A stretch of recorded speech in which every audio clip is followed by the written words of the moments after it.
Hi, I'm Dan. I'm an alcoholic. Can everyone hear me? Or I've been through the process with the help of a Big Book Step Study sponsor and a loving God. I've made all of the amends I have to make, and I practice the latter steps on a daily basis. When I don't, it becomes obvious to the world, and the world lets me know.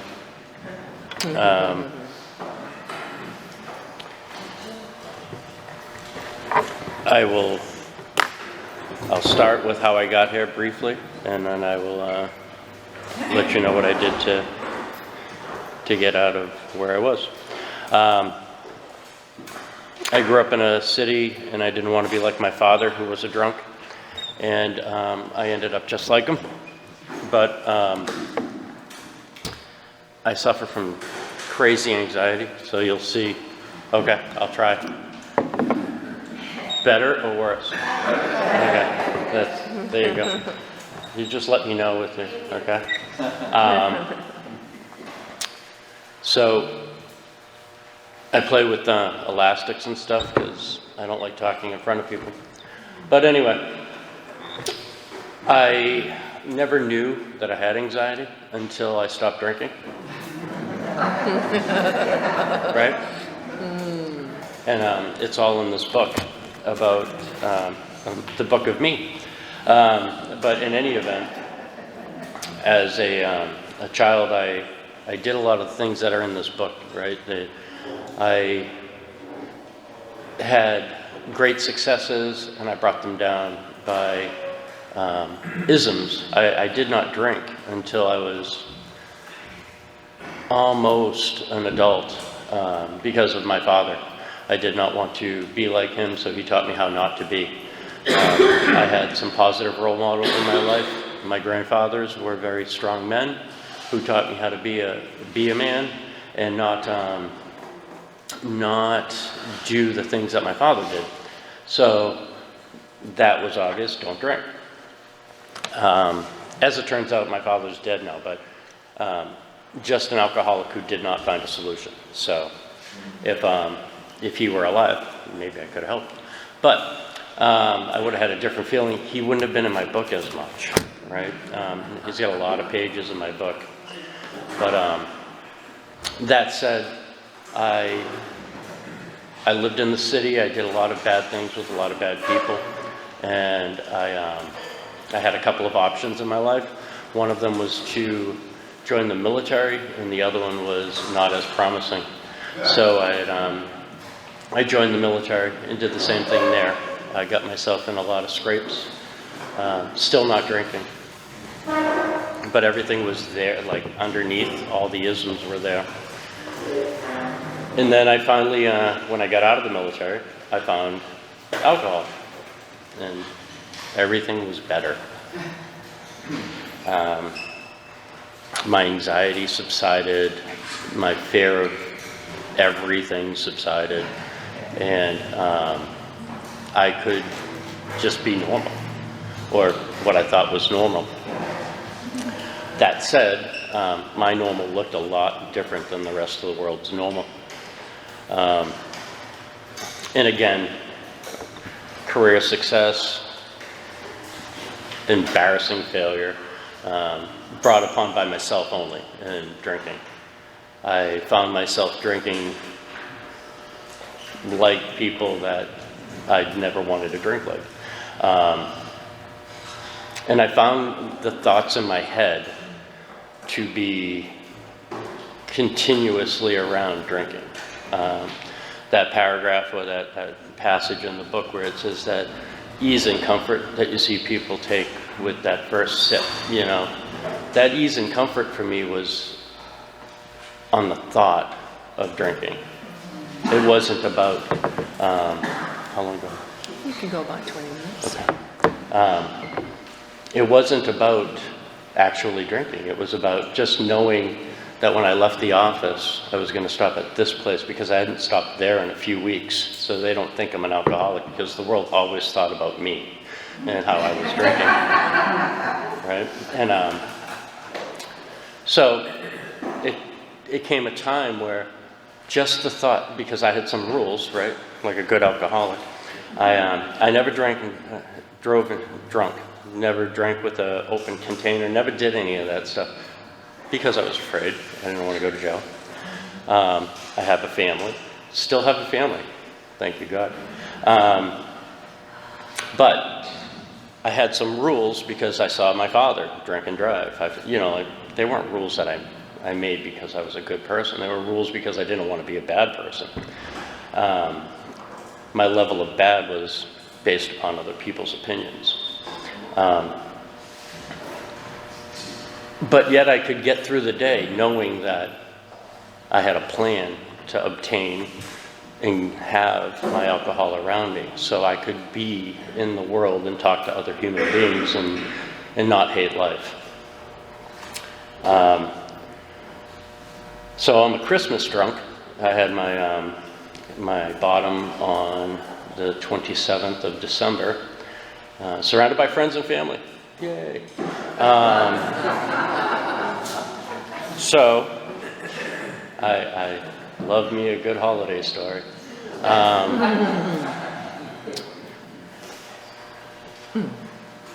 And when I got out of jail,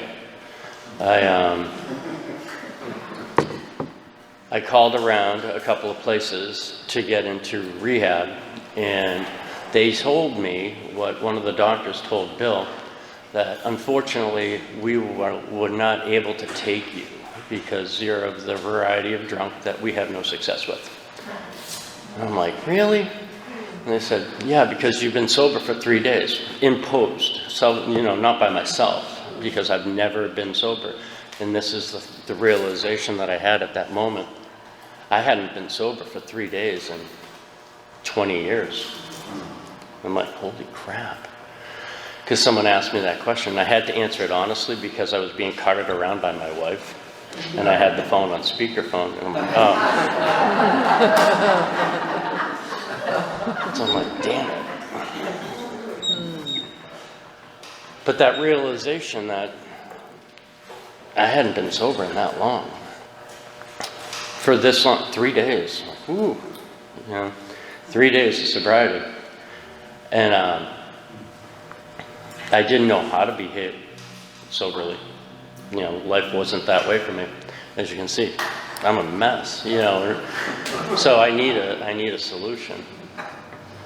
So I got myself into AA. No, that's a lie. My wife drove me to an AA meeting.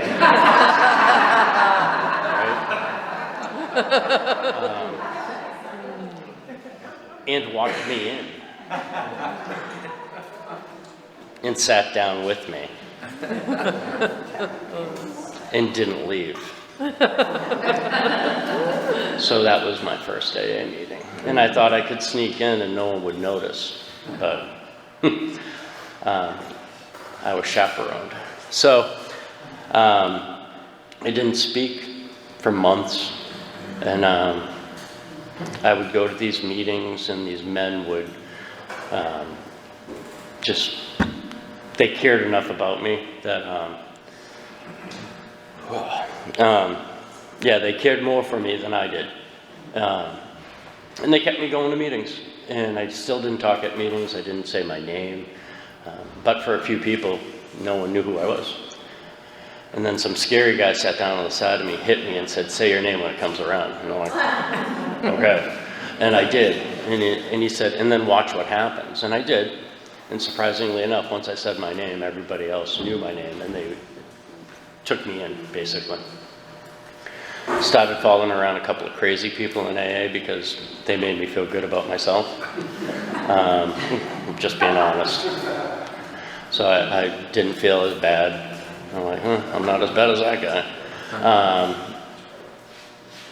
And then life wasn't any better without alcohol. And I started noticing that without alcohol, I was afraid of the world. And it was like, oh God, I am unemployable. I am unloving. I'm unfriendly. I'm unkind. I need to figure this out. Or I'm just going to go drink. Those are my two options. So in the meantime, one of those crazy people that I was following around because I wasn't as bad as him, he got better. I was like, shit. Sorry. And he was a scary human being, big giant man, terrified of him, like the kind that people like me don't go near because he's just terrifying. But I followed him secretly to meetings. Just being honest. Because he was doing something that I wasn't. And I followed him into a meeting where there was a big book meeting, and it was like, holy. And everybody had a notebook and a buddy that they were working with, and they had depth and weight. And I was like, I don't think I want to do that. So I left. It got a little bit more colorful for a couple more months, but I didn't drink. I just drove everybody around me crazy. And I stumbled into that guy again and didn't let him know I was following him. And I followed him to another big book meeting. And I met my sponsor. He was sharing from the front of the room on sex. And it was terrifying. I was raised very Catholic and very prudish. And here was this guy that I would never speak to in my life because he had tattoos all over his body. It was just terrifying. And he was so honest. He was talking about feelings, and he was crying, and I'm like, no, I don't want any of that. So they circled up for the Lord's Prayer, and I left. I didn't say the prayer, I just left. Because that's what you do, right, when you don't want to be noticed. And he left with me. And he ran to my car, and he's like, hey, you need a sponsor, and it needs to be me. I'm like, no, I don't. No, I don't.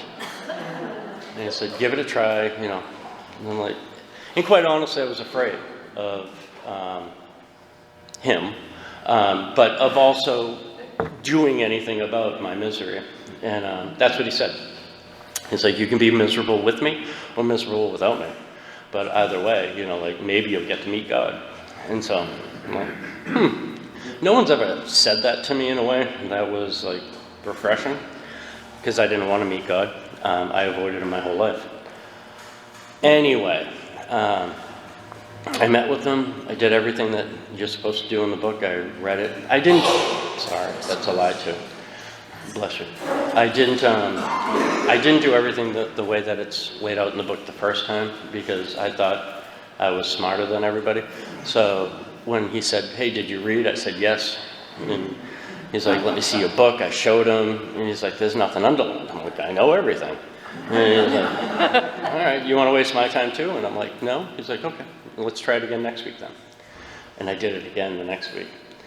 And that's when he said, if you don't want to be serious about it, I can go help someone else. And that scared me, because I needed a lot of help. So I did. I went, I read, and I started to read the book in a way that I had never read the book, and I had the book read to me in a way that it was never read. So if you haven't had this read to you by someone who has it, that had it read to them, you don't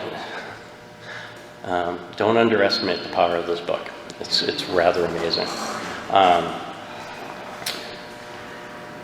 So we went through all that, and then we did the third step. I knelt down with this scary man, and we said a prayer, and then I started writing. Then we went through the resentments. I did all that. You covered that last week. And then we got to fears, and I was not really afraid of much in the beginning of AA, except for AA. I was terrified of AA. I wasn't afraid of... I was a horrible kid. I did a lot of bad things. Like, people have done things, like I've been shot at, I've been stabbed at. I'm not really afraid of many things. Yeah, I am. I'm afraid of everything. And I'm afraid of the way the world looks at me. So,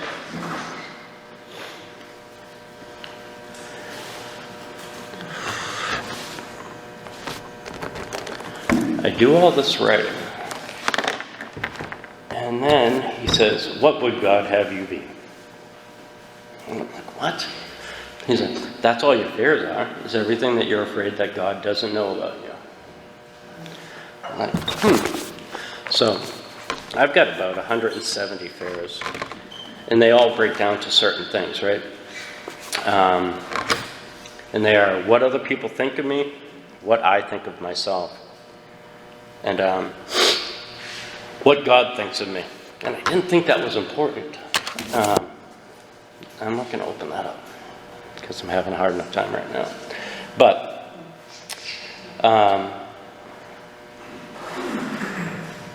I went through it, and it broke down into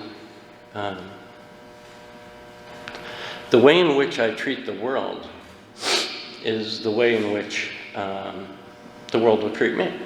Like, how simple is that? You know, I was raised very Catholic. I went to Catholic schools my whole life. Nuns and brothers taught me everything academically, and they've been trying to teach me that since I was born. You know, treat the world the way you want to be treated, the way you want to be treated. I never did that, and so as I went through these fears and I wrote them all out, it kept coming back to what could I have done better? You know, how could I have been a better person? Or what should I have done? Trusted and relied upon God. And I'm like, God was never there for me. Or so I thought. And after I wrote out all these fears, just writing them out, right? I didn't, my sponsor was deceptively busy. And I say that way because my sponsor taught me a lot of things. One of them was how to be present for another man. Didn't know how to do that. Taught me how to keep my commitments. Taught me how to, if you do not keep a commitment, how to properly align yourself with someone else that can help you keep your commitment. So if you're not going to be there for someone, make sure someone else is there for that someone. Like, all right. And I bring that up because he used to tell me, I want to read your book when you get to the meeting. And bring your book. So I'd always bring my book. He would never be there at the beginning of the meeting. Really? Oh, have Bob read it. Oh, have Dave read it. Oh, have Steve read it. You know, people who are further along in the process than me. And so I would. And then I saw him doing that to other sponsees, and I'm like, he's a jerk, you know. And then I realized what he was doing was he gave me all of my Step 10 buddies, like before I knew what a Step 10 buddy was. And he taught me how to open up to another man. He taught me how to, like, not be worried about, hey, here's my book, read it, you know. I'm like, oh, he tricked me.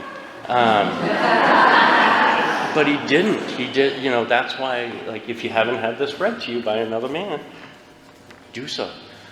Because he did what his sponsor did for him, you know, and he didn't know that before we got into this. But, and that's why when we were kneeling down doing the third step prayer, and he said, would I do this with someone else? I lied and said, yeah. You know, I did not want to do this with another human being because I had nothing to offer, right? I did not know what I didn't know at the time. But as I grew as a human being with him, and then I met God with him, I realized that there were things within that I didn't even know I had, but this guy did, you know, because he had already been through the process, and he knew he had more hope for me than I did, bottom line, right? And before I got to read my fifth step to him, all of the things that I've written down in here for fear, I wasn't afraid of. I have those fears that everybody has, right? You know, public speaking, you know, death, you know. That's about it. You know, like, do I worry about what other people think about me? Yep, occasionally. Yep. Am I perfect with regards to that? Nope. Do I act out of fear sometimes? Yep, ask my children.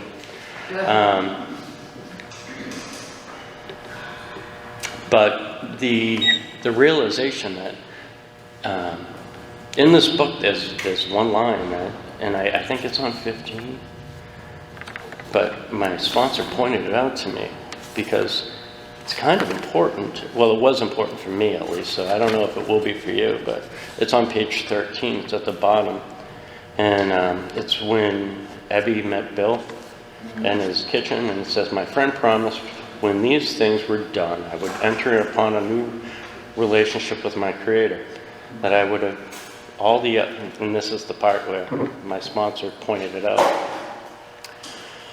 "that I would have all the elements of a way of living which answered all my problems." It says nothing about alcohol. Belief in that power of God, plus enough willingness, honesty, and humility to establish and maintain the new order of things were the essential requirements. The essential requirements, right, was that relationship with God, and it would solve all of my problems. I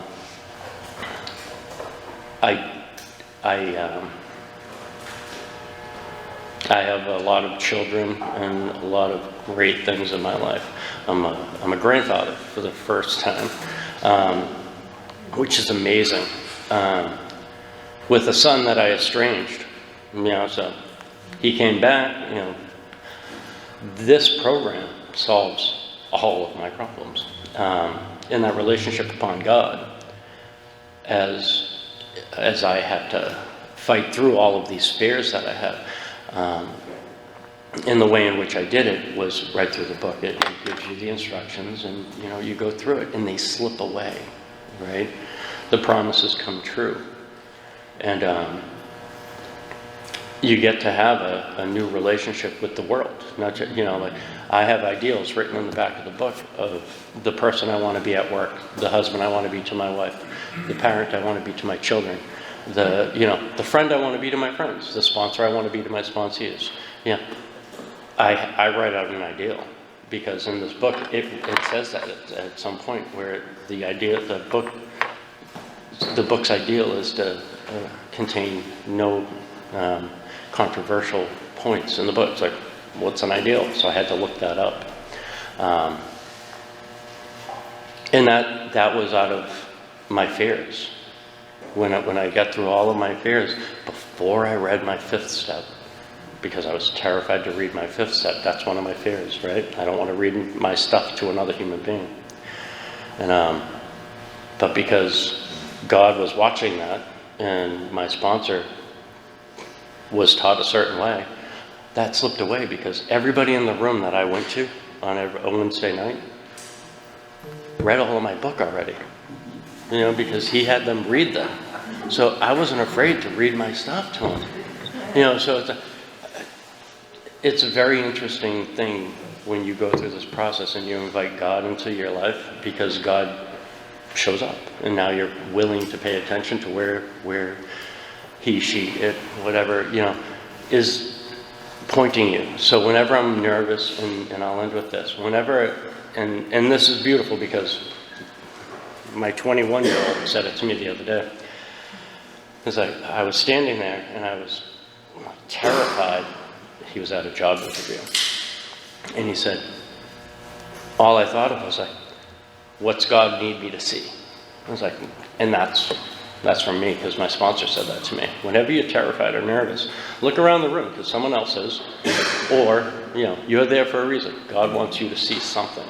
And whatever it is, and that has changed my life, and this program has changed my family, because my children now reference things that me and my wife, because my wife's in the program too, but me and my wife say the same things in such a repeatable fashion that it's part of our life, that it's now part of our children's lives, and it's part of, this program changes the way the world reacts to me. And maybe it can for you. So if you're new to it, you're coming back, if this is the first time at one of these meetings and it sounds strange when people are sharing, come back, hang out, see what this can do for you. That's all I got. Thanks.